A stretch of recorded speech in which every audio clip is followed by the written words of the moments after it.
We thought we'd found paradise in Harmony Creek, a town so perfect it felt like a dream. But our 5-year-old daughter's innocent words revealed the nightmare lurking beneath its flawless surface. My wife Sarah and I thought we'd found paradise. We'd moved to a small, picturesque town called Harmony Creek when I was 25, and our daughter, Lily, was just starting kindergarten. You know the type of town I'm talking about, the kind you see in feel-good movies. White picket fences, perfectly manicured lawns, a town square with a gazebo. We'd left the city behind, wanting Lily to grow up somewhere safe, somewhere people knew their neighbors and left their doors unlocked. For the first 6 months, it was exactly that. People waved as we drove by. Mrs. Gable next door brought us a homemade apple pie the day we moved in. It felt perfect, almost too perfect. I'm black, and Sarah is white. In the city, nobody batted an eye. We were just another couple. In Harmony Creek, we were a novelty. But everyone was so relentlessly pleasant about it, saying things like, "Oh, how wonderful to have some diversity here," and "Your daughter is just the cutest little mix." It felt a little performative, a little too eager, but I chalked it up to small-town curiosity. I told myself I was being cynical. This was our fresh start, a place where the ugliness of the world couldn't touch us, a place where our daughter could just be a kid. I was so wrong. The first crack in the facade appeared during Lily's kindergarten show and tell. The theme was My Family. Kids were getting up and showing pictures of their grandparents, talking about their baby brothers, the usual 5-year-old stuff. Then it was Lily's turn. She walked to the front of the class, clutching a crayon drawing of the 3 of us. She was so proud, her little chest puffed out. "This is my mommy, Sarah, and this is my daddy," she said, her voice clear and bright. "My mommy is the color of peaches and cream, and my daddy is the color of a Hershey's bar. My best friend Emily says he can't be on the town council because of it." A profound, immediate silence fell over the room. It was so absolute it felt like the air had been sucked out. The teacher, Ms. Albright, a young woman who was usually all smiles and enthusiasm, froze with a piece of chalk halfway to the board. I was sitting in the back with the other parents, and I could feel every single eye in that room either darting towards me or staring intently at the floor. It was a symphony of suddenly fascinating shoes. Lily, oblivious, just kept beaming. Emily said her daddy told her that only clean people can be in charge, and my daddy's skin is the color of dirt. She wasn't being malicious. She was just repeating words she'd heard, with the brutal, unfiltered honesty of a child who doesn't understand their weight. She was just sharing a fact, like saying the sky is blue. I saw Emily's mother, a woman named Carol Henderson, turn a shade of red I'd never seen on a human before. Her husband, David Henderson, was a prominent local businessman. His family name was on half the buildings in town. He was the one currently running unopposed for the open town council seat. Carol shot a venomous look at her daughter, then a panicked, pleading glance at us. She started making frantic, cut-it-out gestures at Lily, but my little girl was in her own world. My wife Sarah grabbed my hand, her knuckles white. She whispered, "It's just kids, Mark. They don't know what they're saying." But I knew better. Kids are sponges. They don't invent ideas like that. They absorb them from the world around them. And in that moment, sitting in a room full of silent, uncomfortable parents, I felt the idyllic fantasy of Harmony Creek begin to crumble around me. The friendly waves and baked goods suddenly felt like a mask, hiding something rotten underneath. That evening, after we'd put a confused and upset Lily to bed, she couldn't understand why Emily's mom had yanked her away and hissed at her. Sarah and I had our first real fight since moving. She was still trying to rationalize it, to defend the town she'd fallen in love with.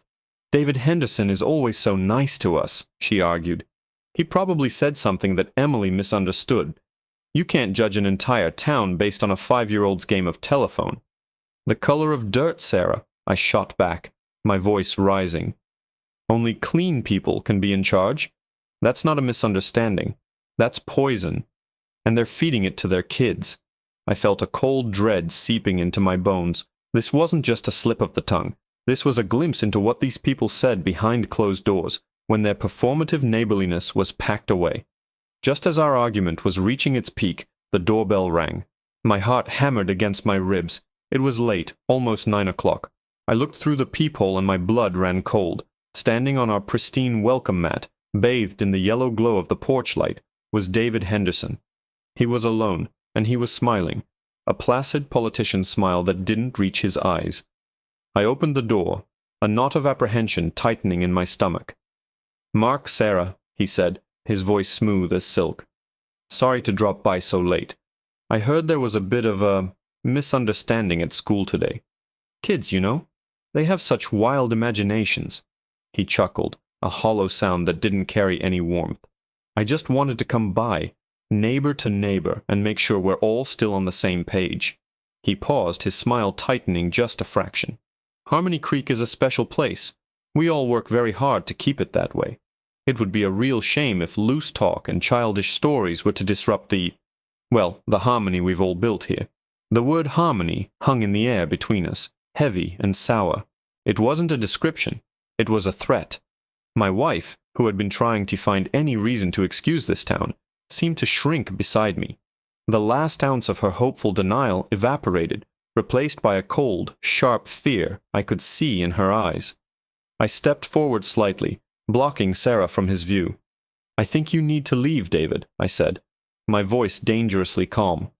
"My daughter tells the truth. If you have a problem with that, it's your problem, not ours." Henderson's plastic smile didn't falter, but his eyes turned to ice. "I'm not the one with the problem, Mark," he said, his voice dropping to a conspiratorial whisper. "I'm trying to help you. You're new here. You don't understand how things work. People value tradition. They value consistency. You and your family, you're inconsistent." He let the word hang there, a verbal rock thrown through our front window. He gave a final condescending nod. "Have a good night," he said, turning and walking calmly back to his oversized SUV parked across the street, as if he'd just been discussing the weather. The moment the door closed, Sarah sagged against it, her hand covering her mouth. "Oh my God, Mark! Oh my God!" "I know," I said, pulling her into a hug. The fight was gone from us, replaced by a shared sense of dread. We weren't in paradise. We were in a cage with beautifully painted bars. He was threatening us. "What are we going to do?" she whispered into my chest. "I don't know yet," I admitted, "but we're not running. This is our home. We are not letting that man or anyone else bully us out of our home." But the town had already made its decision. Henderson's late-night visit was the signal. The next morning, when I took Lily to the bus stop, the other two moms who were usually there chatting and sipping coffee went silent the second we approached. They huddled together, physically turning their backs on us. When I went to the grocery store later that day, Mrs. Gable, the woman who had baked us that welcoming apple pie, saw me in the produce aisle, abruptly turned her cart around, and practically sprinted away. The friendliness of Harmony Creek had been a switch, and David Henderson had just flipped it off. For the next 2 weeks we lived in a bubble of suffocating silence.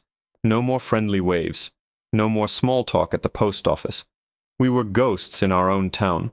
The hardest part was trying to explain it to Lily, who just wanted to know why Emily wouldn't play with her at recess anymore. How do you explain systemic racism to a 5-year-old?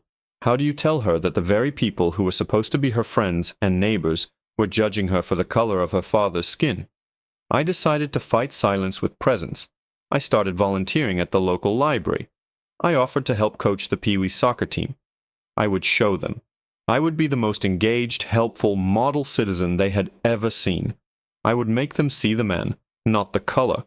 But every offer was met with polite, but firm, rejection. The positions are already filled. "We have enough volunteers, thank you." Maybe next season. The final straw, the one that broke my resolve to play their game, came a week later. Lily came home from school clutching a drawing, her face streaked with tears. It was another class project, this time a family tree. Lily loved projects like this. She'd meticulously drawn the branches. On one side, my parents, with their beautiful dark skin. On the other, Sarah's parents, fair and freckled. In the middle, a picture of her, Sarah, and me, a perfect bridge between the two. She'd been so proud of it that morning. Now it had a big, red C- scrawled at the top, and in the margin, Ms. Albright had written a single comment. project is confusing and hard to follow. A family tree should have a clear, consistent lineage. My vision went red. Confusing? Consistent? This wasn't a critique of my daughter's art skills. This was a coded message, an academic stamp of disapproval on my family's very existence. This was Henderson's poison, seeping from the town council right into the kindergarten classroom. That was it. I was done being polite. I was done being the good neighbor. "Sarah, I'm going to the school," I said, my voice tight with a rage I hadn't felt in years. "Mark, wait, what are you going to do?" she asked, her voice filled with worry. "I'm going to have a talk with Miss Albright," I said, grabbing my keys. "I'm going to find out what gives her the right to teach bigotry to 5-year-olds. When I got to the school, the halls were mostly empty. I walked straight towards Miss Albright's classroom, my footsteps echoing with purpose. As I neared her door, which was slightly ajar, I heard voices from inside. One was Miss Albright's, the other was a man's, smooth and familiar. My blood turned to ice. It was David Henderson. I stopped, pressing myself against the wall, and listened. "I just feel terrible about it," Miss Albright was saying, her voice wavering. "She's such a sweet girl, and she was so proud of that drawing." "Janet, you did what you had to do," Henderson's voice replied, calm and reassuring. "The school board and I are in complete agreement. It's our responsibility to protect the other children from these kinds of complicated situations. We just have to keep applying the right kind of pressure. Don't you worry. They'll get the message and be gone before you know it." My fists clenched so hard my knuckles cracked. The rage I'd felt before was now a white-hot, laser-focused fury. They weren't just being racist. They were orchestrating a campaign to drive us out. The school, the neighbors, the town council. It was all connected. A coordinated effort led by the man who wanted to keep Harmony Creek clean. And they were using my daughter's schoolwork, her very identity, as a weapon against us. I felt a primal need to burst through that door and confront them, to make Henderson's smug face meet the cinderblock wall. But then I heard his next words, and a cold, calculating thought pushed the anger aside. "The most important thing now is the Founders' Day celebration," Henderson continued, his voice taking on a more official tone. "The whole town will be there. The media from the county paper, even a news crew from the city. It's a showcase of our values. We need it to be perfect. No distractions. No inconsistencies." A plan began to form in my mind. A risky and audacious one. They wanted to showcase their values? Fine. I would help them. I would give them a showcase they would never forget. I backed away from the door as silently as I'd approached, my heart pounding with a different kind of energy now. It wasn't just rage anymore. It was resolve. I got back in my car, my hands gripping the steering wheel. I didn't drive home. I drove to the county records office. It was a long shot. A gut feeling based on the way Henderson talked about tradition and lineage. These people who were so obsessed with a pristine past usually had something to hide in it. I spent hours poring over dusty land deeds, birth certificates, and old town meeting minutes. I was looking for anything, any crack in the Henderson family's perfect facade. For a long time, I found nothing. The Hendersons had been pillars of the community since the town was founded in the late 1800s. And then I found it. A single faded property deed from 1925, transferring a large plot of land to the town. The land where the town square, the gazebo, and the town hall now stood. It was donated by Henderson's great-grandfather. But it wasn't a simple donation. It came with a covenant. My breath caught in my throat as I read the archaic, spidery script. The land was deeded to the town of Harmony Creek, with a specific, legally binding condition, that no part of the land, nor any office of governance conducted on it, should ever be held, owned, or occupied by any person, not of the full-blooded Caucasian race. It was a relic of a hateful past, a racist covenant that was unenforceable by law today. But it was there, in black and white, signed by the great patriarch of the Henderson clan. This wasn't just a family's private bigotry. This was the literal foundation the town was built on. The harmony David Henderson was so desperate to protect was segregation. I made a copy of the deed, the paper feeling heavy and toxic in my hands. The next few days were a blur of quiet, frantic preparation. I used my savings to buy a decent projector and a portable screen. I called the city news station Henderson had mentioned, the one my old college friend, Maria, now worked for as a reporter. I told her there was a story in Harmony Creek about community values that might not be what they seemed. Intrigued, she promised she'd be there with a cameraman. Founders' Day arrived, a picture-perfect autumn afternoon. The entire town was gathered in the square, the very land gifted with that hateful clause. People were dressed in their Sunday best. Kids were running around with red, white, and blue balloons. It was a scene straight out of a Norman Rockwell painting, and it made my stomach turn. David Henderson, looking every bit the proud community leader, was on a stage set up in front of the gazebo, preparing to give the keynote address. He was running unopposed for the council, so this was less of a campaign speech and more of a coronation. Sarah stood beside me, squeezing my hand. She was terrified, but she trusted me.